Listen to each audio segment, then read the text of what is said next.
What is going on, guys? Welcome back to another episode of the Aston Villa PS5 career mode here on FIFA 21. We start things off here with some horrible news, as you know, last episode Ryan Kent got an injury and unfortunately he's gonna be out for the rest of the season, 7 months.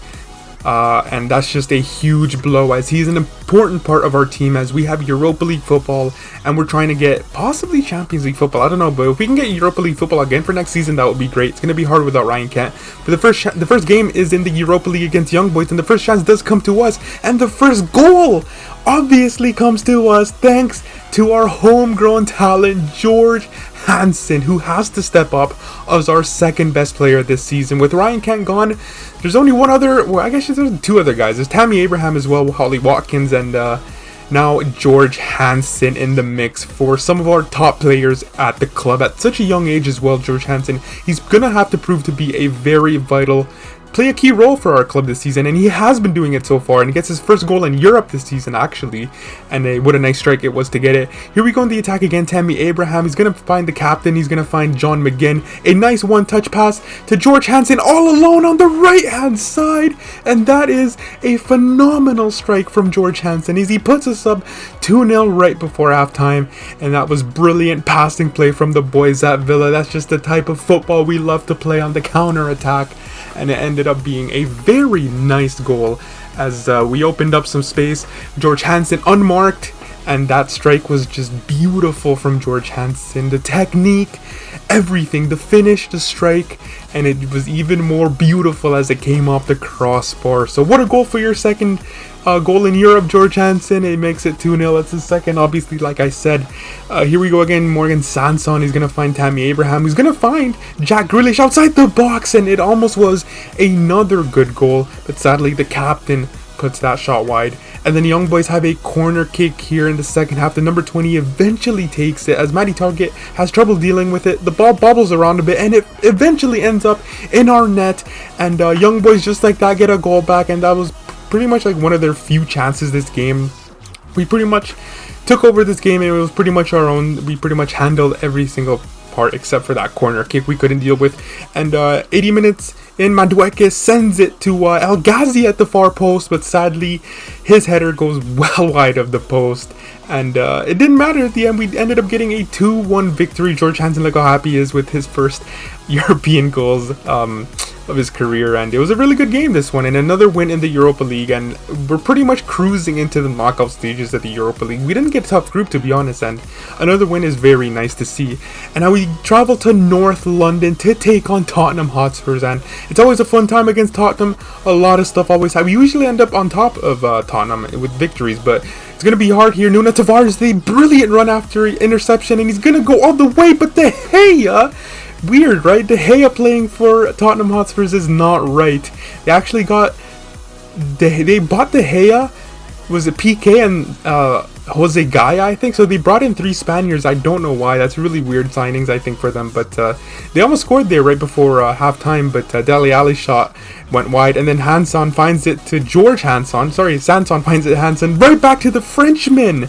And the Frenchman gets his first goal for the club, and what a time and place and fixture to get it, as it's an important big game here against Tottenham Hotspur away from home, and the Frenchman opens his account. Very good finish, and a great pass from George Hansen as well, don't forget. Speaking of Hansen, look at this. Now you see me, now you don't. Absolutely leaves Jose Gaya for dead there, and he's going to drive at the attack. He comes to Ollie Watkins. Haven't seen him this episode so far, and that was almost a really good strike outside the box, but it just goes wide from George Hansen, and we thankfully get a 1-0 victory. Tottenham Hotspur were actually poor today. They have Joe Gomez as well. It's really weird signings, I think, but obviously they're very active in the transfer market, but it seems to be doing no good to them, as we actually get a victory against them away from home, which is absolutely brilliant. And now in the Carabao Cup, once again, the competition that I don't really care about, we ended up simulating against Manchester United, and we won with the second team, which is, it was shocking to me, but hey, we're in the next round of the Carabao Cup, which is really nice to see. Another potential silverware that we can add to our cabinet if we make it far. And we ended up signing Sam Watkins to our academy, who looks really good. Another Watkins potentially joining our Aston Villa side, this time a defensive Watkins. And he actually doesn't look too bad for a 17-year-old. 61 overall. Maybe with a little bit more development plans on him, he can turn out to be a very good signing for us and a good youngster. And the next game of today's episode, and it's actually the last one I think, is against Arsenal here at home, back at Villa Park. Arsenal, as you know, are a very tough side to. They always beat us. I think it was in the 2 times they versed us, they have destroyed us, and we almost got off to a perfect start thanks to Madueke, but his shot sadly cannons off the post, and then Arsenal go through Martinelli, and we have absolutely no players back. I don't know where our defense is. Martinelli is eventually gonna whip one into Nicola Pepe, and just like that, Arsenal take the lead here at Villa Park.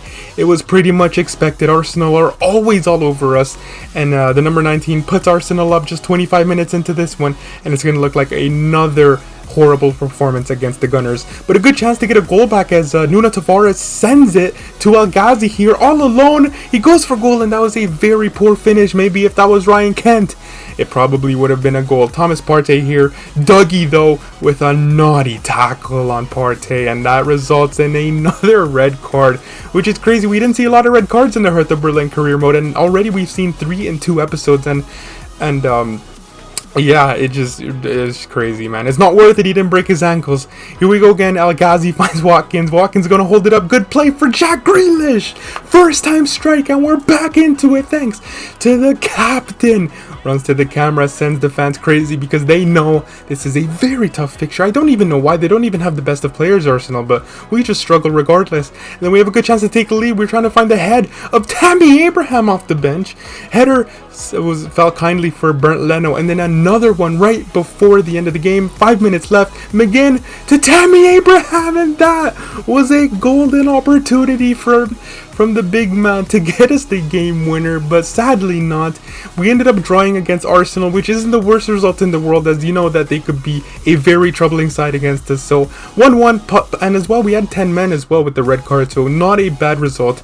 And as you could see here, we are now in 5th place from 11 games, which is pretty decent to see. 21 points.